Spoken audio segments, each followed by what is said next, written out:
There are two types of filter that can be applied to your reports.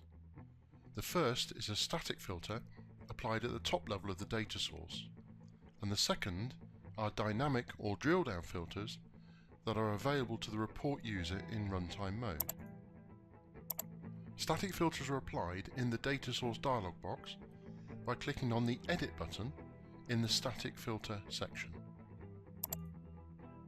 Any static data source filter specified here cannot be overridden by dynamic filters in the report. Use this, for instance, if you only want to show open instances in your report.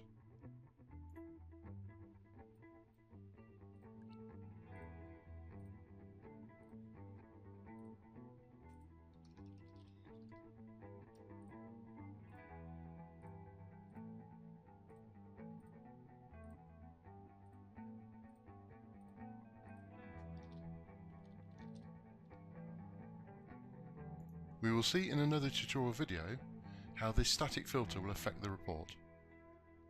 The dynamic filters will be included in the report design and covered in other tutorial videos.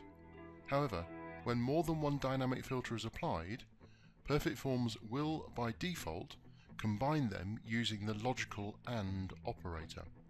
However, if it's necessary for multiple filters to be combined with the logical OR operator, select that option here in the Dynamic Filters Join By section.